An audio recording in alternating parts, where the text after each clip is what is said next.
Very good evening to everyone. Salam sejahtera, selamat malam, salam ubah, salam bersih. 大家晚上好. Actually, a lot of things that I wanted to say on Sarawak, all my colleagues before me talked about it already. I don't think we need to emphasize on the importance of the Sarawak state elections. The Sarawak state elections represents a thermometer for us to test the political temperature, particularly in the rural districts of Sarawak. It gives us a test and an indication if the efforts that we have put in, especially over the last 2.5 years in Sarawak, will bear fruits. Many of you have come for our dinners, particularly fundraising dinners that we raised money for Impian Sarawak. For those who came early, you would have seen video clips of our volunteers, our team members doing work to supply water to rural kampongs, to provide electricity, to teach children in rural areas, and to provide free medical checkups for our rural Malaysians. We hope that these efforts will bear fruit not only from the perspective that they actually enhance the livelihood of these marginalized Malaysians, but they also will create a degree of trust and understanding, particularly between East and West Malaysians. This thermometer is important because if, like Saudara Chong said just now, if we can just for the opposition to win 10 more seats, we currently only have 15 seats out of 71 in the Sarawak State Assembly.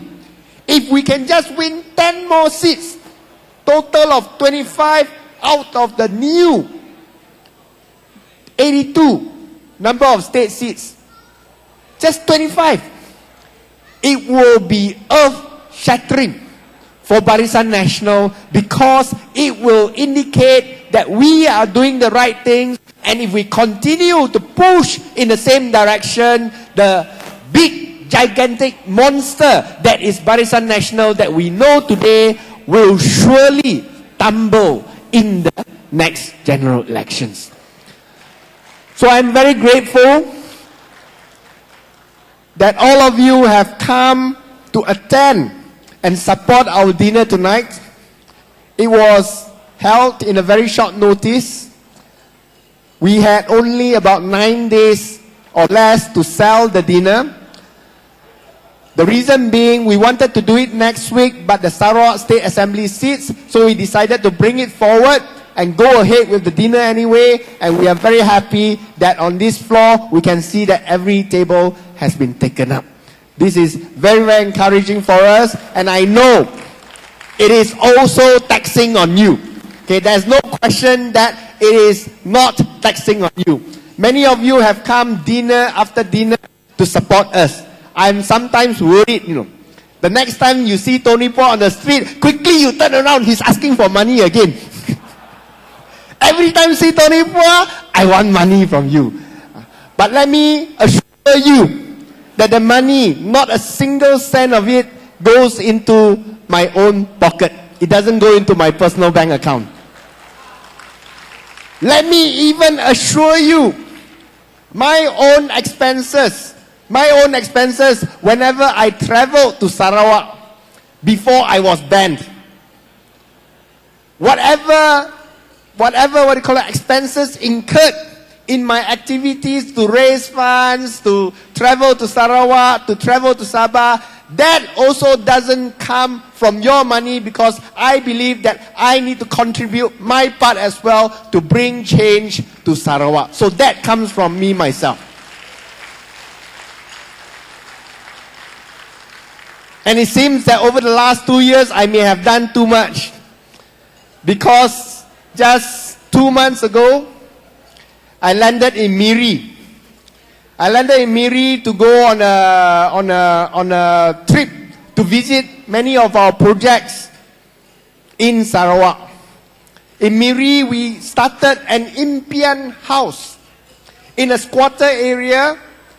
Our colleagues, our comrades in Miri bought a squatter house, sort of buy lah, it became basically used there, and we turned it into a library for the kids in this Kampong Pasir Miri.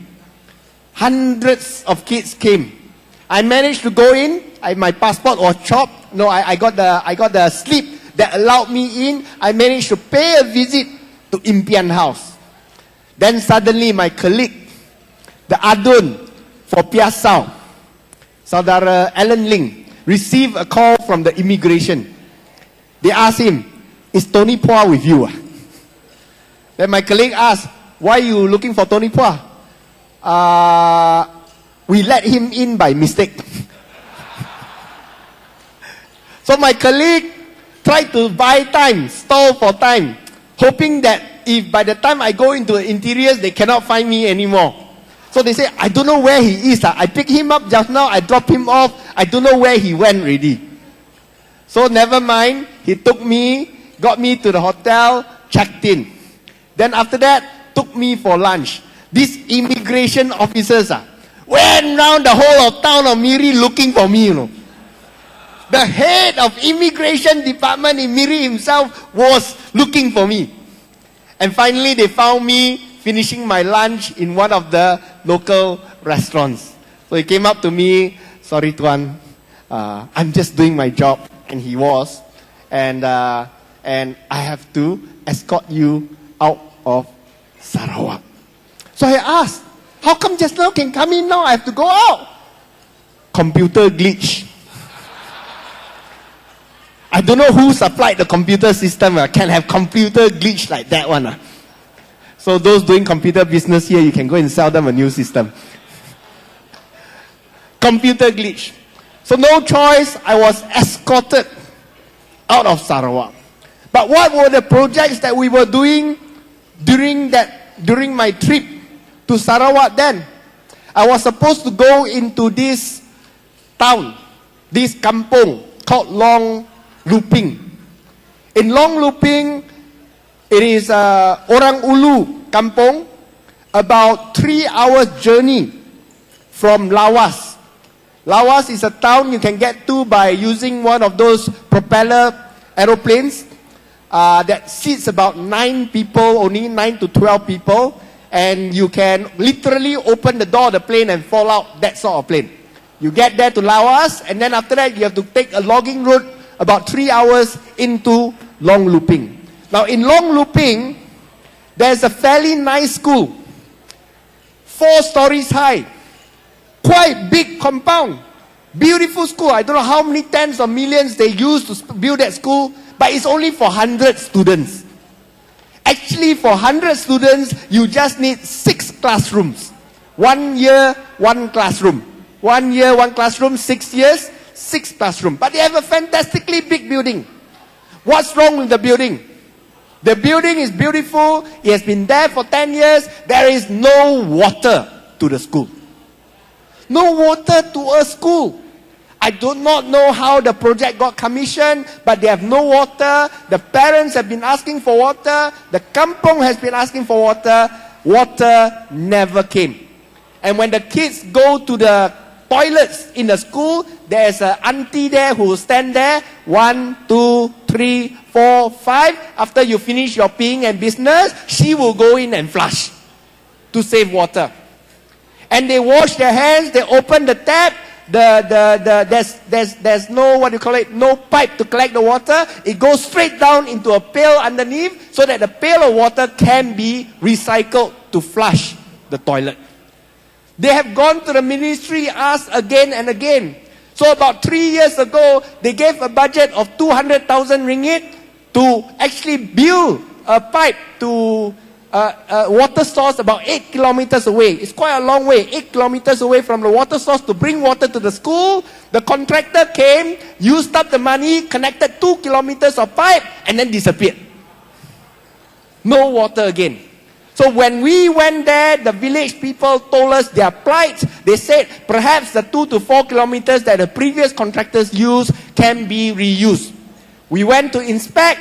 Actually, the 2 to 4 kilometers of pipe, which were PVC pipe, low quality pipes, have all deteriorated and cannot be used anymore.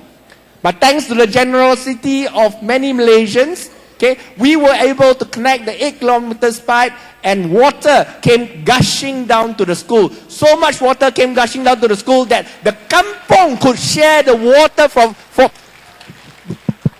no battery.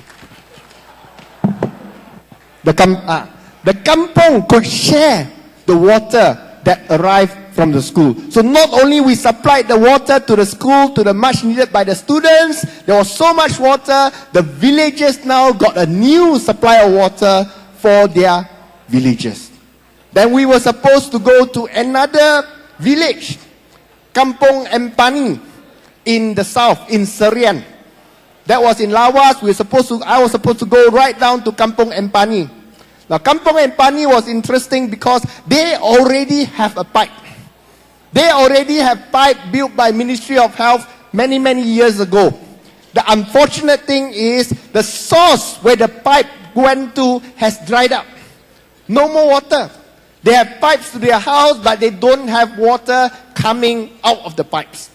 We found a new source. We connected the pipes. We said, okay, look, since you already have pipes to connect to all your houses, what we will do is we will connect the pipe from the new source, tarik all the way to the kampong, and then from the kampong connect to existing pipes so that immediately the water can be distributed to all your houses. Right thing to do, ma? No waste of resources, ma? So we did that. And then when we were about to connect to their pipes, the BN people came, the government people came, actually not BN government, the hospital, the public health ministry people came and said, you cannot connect pipe to the government pipes. They said, you want to connect, you buy your own pipes and connect to all the houses. You cannot connect to the existing pipes that were supplied by the Ministry of Health, which is completely ridiculous. So because of that, the village people for a few months, they have to go and collect water from where we ended our pipe to bring back to their own houses. It is an improvement compared to no water, but it is completely ridiculous that BN, instigated by the local Adun, refused to allow us to connect to the existing pipe. But thanks again to the generosity of the Impian Sarawak donors, we have in next week, if I'm not wrong, we'll be connecting them to the new pipes that we will supply to their houses, and each of them will get fresh water coming into their houses before Christmas so that they can celebrate Christmas with fresh water for the first time in a long time this year. Now we do this, I do this for a very simple reason. I do this with the firm belief that if we do not expedite change, we will have to live with Dato Sri Najib Razak for a long time to come. If you really don't like Najib Razak, you have to work hard to get them to vote against BN in Sabah and Sarawak. And I believe it will succeed. I believe it will succeed for a very simple thing. You know, issues like 1MDB dominates the political landscape in Klang Valley. But perhaps it doesn't resonate so much in Sabah and Sarawak. What resonates in Sabah and Sarawak? What resonates in Sabah and Sarawak is very simple. GST. GST didn't result in price of goods and services going up by 6% in Sabah and Sarawak. Because there is no enforcement, because there's no control, because there are many middlemen in the process of transferring goods from West Malaysia to East Malaysia, because of GST's prices of goods and services went up by 20-30% in the rural interiors of Sabah and Sarawak. And there is absolutely nothing they can do about it. Now, that has naturally caused all these rural folks to be very angry. What we need, of course, to tap the anger is to say, nah, this is because of Barisan Nasional. What we need to tell them is, not only is this because of Barisan Nasional, this is because your Sarawak Barisan Nasional gave full support to Najib Abdul Razak to implement the GST. Now, I believe that anger can be translated to votes. Add it into all the 1MDB scandal which they have heard about, to the 2.6 billion in the pockets of Najib Abdul Razak. We believe that this forms the perfect storm for change to happen in Sabah and Sarawak. And if change can happen in Sabah and Sarawak, definitely, come the next general elections, BN will fall in Putrajaya.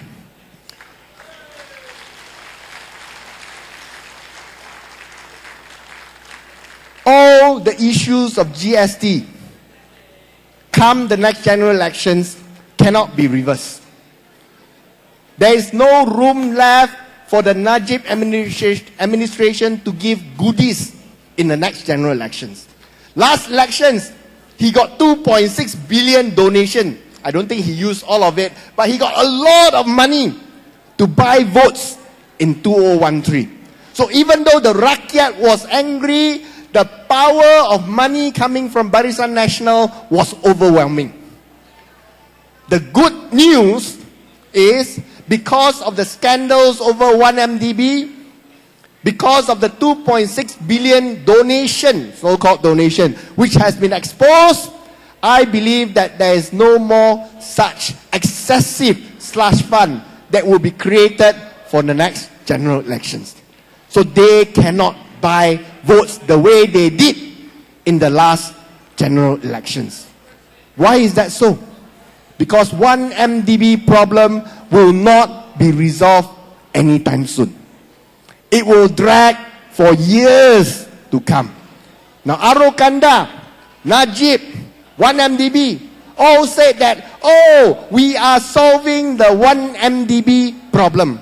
1MDB problem is just a cash flow problem. 1MDB problem is just a timing of the debt problem. It is not as simple as that. They said, and Arukanda is treated like a hero in the Malay press today. He managed to sell Edra Global, the unit that holds the power plants, to the Chinese in China. No, we always get accused, the Chinese here always get accused by the UMNO guys, balik tongsan. They themselves sell the assets in Malaysia to China. They are the ones who balik tongsan. That aside, they said, we managed to sell our assets for 10 billion ringgit. We got 10 billion back. We will be able to reduce our debt by up to 18 billion because these assets had another 8 billion of debt. Really? Is that true? Is it true that they were successful in reducing their debt and hence their problem has gone away? That's not true. They don't tell you that they bought these assets for 12 billion. They bought for more than 12 billion. They sell for less than 10 billion. Arukanda in the papers tells you 1MDB broke even. How? You buy for 12.1 billion, you sell for 9.83 billion, you said you broke even. I don't know how they count. Not only that, to buy 12.1 billion, they borrowed 22 billion. They borrowed 22 billion to buy 12 billion and they sold for 9.3 billion and now they said they broke even and their cash flow problems are over.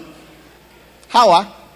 I count 22 billion loan minus 9.8 billion in terms of sales. You still have nearly 13 billion of debt in your books with no assets backing the debt to pay. How are you going to pay this 13 billion excess debt? I don't know. The only thing that they can say quietly is this 13 billion of debt is only due in 2022. So because of that, they say, I have no immediate cash flow crisis anymore. With the 10 billion that they receive, they immediately pay down their short-term debts. They no longer have short-term debts. They say, my cash flow problem is saved. The 2022 problem, 2022, then worry about it lah. By then, there will be another 1 or 2 elections to go. Hence, that is how they are planning to solve their cash flow crisis. They didn't get any value. They are the worst value creators. They are the biggest value destroyers in the economic assets that they have acquired in the market. Buy for 12.1 billion, sell for 9.8 less than 3 years later. And this is after the government keep giving them new contracts, you know. After you buy from the IPP, the government extended the contract by 10 years. After that, the government gave them a 50 megawatt solar power plant. After that, they gave them another 2,000 megawatt combined cycle plant in Aikaro. After that, gave them another 2,000 megawatt power plant in Jima, supposed to be in Negeri Sembilan. So many new projects given to them, and yet they have to sell at a lower price than they bought. Why did they pay such a high price? Very simple. They pay a high price to Genting. Genting then takes a portion, give back to Yayasan Rakyat Satu Malaysia. Who is Yayasan Rakyat Satu Malaysia? Yayasan Rakyat Satu Malaysia belongs to Najib Abdul Razak. Yayasan Rakyat Satu Malaysia then spends the money in the last general election in Penang. This was exposed by Wall Street Journal, and our Prime Minister has decided it's not worth it to sue Wall Street Journal. So, it's true. Najib Razak took the money and spent it in election campaign. So the benefit of hindsight is that we know now that he can't do it again in 2018. He did it once in 2013, but he cannot do it again in 2018 because they have leveraged everything that they have in their hands. Now, so one more, perhaps I'll just give, how much time do I have left? Actually, time's up. I'll just give one more story for the benefit of the audience here on how they spend cash, how they generate cash and they spend cash. Some may have remembered this story. I will refresh you again. Bandar Malaysia, you know, Sungai Besi airport land, big nice piece of land, prime property, worth lots and lots of money. The piece of land was sold to 1 MDB for a song. Sold to them for 72 ringgit per square feet. 72 ringgit per square feet. I asked my developer friends, you're here. They'll pay 200 ringgit, they'll bite your hands off. 200 ringgit, anytime lah. Buy. 72 ringgit, never mind. Now, 72 ringgit for that piece of land means a total price of 1.6 billion ringgit. It's a big piece of land. 1.6 billion. I had then asked the government, did 1 MDB pay 1.6 billion to the government to buy that piece of land? The government said no. I asked why. The government replied, the minister replied, because you need to deduct the cost of relocation of the military airbase. Okay lah, you want to remove the airbase, site it somewhere else, there are some costs, so you need to deduct that cost before paying the government.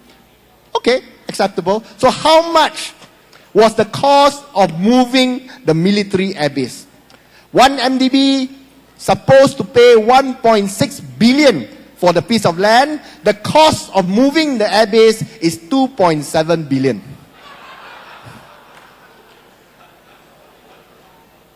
So how does it work? You mean 1 MDB didn't have to pay for it lah? Not only 1 MDB don't have to pay for it, the government have to tow tiap ah. They have to top up 1.1 billion to 1 MDB just to give them that piece of land. Now, not only that, the actual contract to relocate was given via direct tender to LTAT, for 2.4 billion. For 2.4 billion. And yet they told the government 2.7 billion. Never mind. 1MDB took the land and pledged it to M-Bank and raised another 2.4 billion ringgit. And then 1MDB got another loan from the federal government for a total of 800 million ringgit guaranteed by the federal government. So in total, they kept raising cash on a piece of property that was given to them by the federal government, and now they have 0 cent left. They have lost the 1.1 billion the government gave them. They have finished using 800 million guaranteed by the federal government. They have also finished using 2.4 billion of loans they have raised on that piece of land, and yet the moving of the airbase has not been completed, and yet Bandar Malaysia, you see today, nothing has been developed. Where did all this money go? Where did all this money go? And that's the question that I will, if I have not posed, I cannot say anything about PAC, otherwise I get kicked out, to Arokanda, to 1MDB, to the finance minister who refused to answer in parliament. And those are the reasons why I am optimistic. I am optimistic because the worst, the true colors of BN is now clear as light, clear as day to the ordinary man on the street. Cannot hide anymore. Everyone can see. Those who oppose BN oppose even more. Those who didn't oppose BN definitely oppose BN now. Those who voted for BN last round don't want to come out to vote anymore. And that's the reason why I believe that even though we feel that things are the worst it has ever been, like what Gobind said just now, worse than even Dr. Mahathir's time, it is not all bad news. The good news is the man on the street, the people in the kampong are finally feeling the effects. For the government to pay off all these debts, they have to continue taxing the people. 6% GST may not be enough. Rafizi asked in parliament just 2 weeks ago. He asked in parliament, asked the minister, can you assure us that over the next year, you will not raise the GST rates from 6%? The Minister of Finance, Dato' Husni, refused to answer. He refused to give any commitment or assurance in Parliament on the question as to whether if the government may need to raise the GST rate in the next year. Because oil prices have come down, they have no more money, they have so much debt to repay, they may just need to squeeze the rakyat more for funds. So, thank you very much once again. I believe change will come with your support. We will keep fighting. We will keep doing what we can. We will remain unbroken to ensure that Barisan Nasional will fall, will do worse in the Sarawak state elections, and ultimately lose Putrajaya to Pakatan Harapan in the next general elections. Thank you so much. Oh, I forgot. Tonight's donation collection, thanks to the generosity